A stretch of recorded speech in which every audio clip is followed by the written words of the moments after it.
For 8 years I had given Emily my complete, unquestioning trust. Together we had created a real home, raised our beautiful little girl, and built what I genuinely believed was a solid, loving marriage. So when she began mentioning that she needed extra time alone, time to focus on work projects or catch up with friends, I brushed it off as normal. I wanted so badly to believe her explanations. Yet the increasingly frequent late nights, the phone that never stopped vibrating, and the way she would suddenly excuse herself to take calls outside started knotting my stomach with a quiet, growing dread I couldn't ignore. One ordinary Thursday afternoon she announced she was heading out for a work lunch. There was something artificial in her tone, too smooth, too practiced, that set off an alarm inside me. That was the moment I decided I had to know the truth.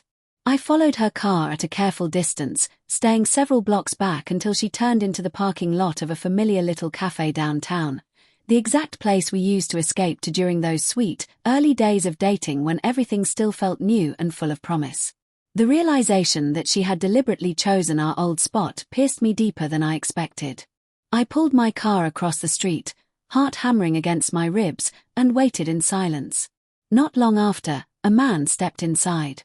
It wasn't just any man, it was Jason, the co-worker whose name had come up more than once in casual conversation. Just a friend from work, she had always insisted lightly.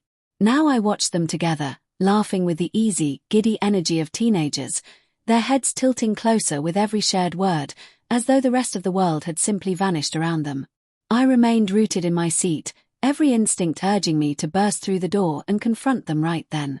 But I forced myself to stay still and keep watching. My chest constricted painfully as Jason reached across the small table and gently took her hand in his. To my stunned disbelief, Emily made no move to pull away. Instead she offered him the same warm, intimate smile she had once reserved only for me in the earliest, happiest moments of our love. My stomach plummeted. I tried desperately to convince myself it could still be innocent, maybe just a moment of misplaced affection. Then, in one swift, unmistakable motion, she leaned forward and kissed him. The kiss wasn't drawn out, but its brevity didn't lessen the impact. It was long enough to shatter every fragile hope I had been clinging to, long enough to confirm the worst fears I had tried so hard to silence. In that bright, public daylight, my wife, the woman I had trusted, loved, and built an entire family with, had betrayed me completely. Rage surged hot beneath my skin, yet I understood that storming inside shouting accusations would only make me appear small and desperate. No.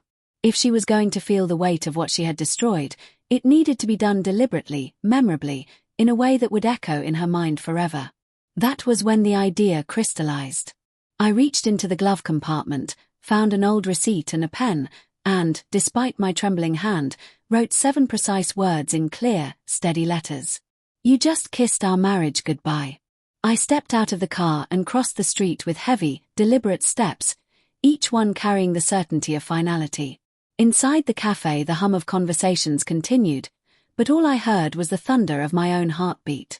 I walked directly to their table. Emily's eyes widened in instant horror. The blood drained from her face as she froze mid-motion. Jason's hand still hovered near hers. I said nothing. I simply placed the folded note between them, setting it carefully beside their untouched coffee cups. For one brief second I locked eyes with Emily. She opened her mouth to speak, but no sound emerged. I gave her no opportunity to explain, no chance to spin excuses. I turned and walked out. The moment I stepped back into the open air, a cool breeze brushed my face and, unexpectedly, a strange calm settled over me. For months I had quietly questioned my own value, doubted my instincts, wondered if I had somehow caused the growing distance between us. But witnessing her in that cafe, watching her so carelessly hand away what we had promised each other, stripped away every illusion. She was no longer the woman I had married. I didn't need her explanations.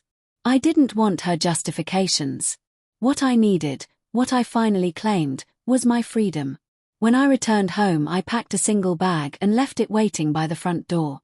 My phone erupted with call after call, text after text, wave after wave of desperate messages from Emily. I ignored every single one. The only thing I sent back was a photograph of the note I had placed on their table. That image was my closure. That night I drove to my brother's house. When I finally lay down in the guest room, an odd, quiet peace wrapped around me for the first time in a long while.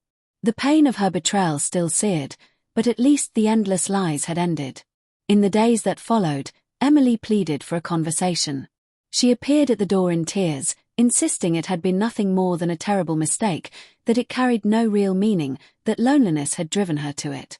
But I could not unsee that kiss in the very place where we had once created our happiest memories. She had made her decision long before I wrote those 7 words, and I had made mine the instant I laid the note down. Divorce papers were filed not long afterward.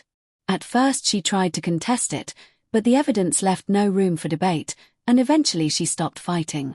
Jason, it turned out, disappeared from her life almost immediately. He moved on without hesitation, leaving her to deal with the wreckage alone. A small part of me pitied her, but I also understood she had created every piece of this ruin herself. She had lost me. She had lost our family. All that remained for her now was regret. These days when I drive past that cafe, anger no longer rises in my chest. Instead I feel a deep, steady relief. That simple note wasn't merely the end of our marriage. It marked the beginning of my life reclaimed. I walked away with my dignity whole and unbroken. And I will carry with me forever the exact expression on her face the moment she understood that, with one single kiss, she had lost everything.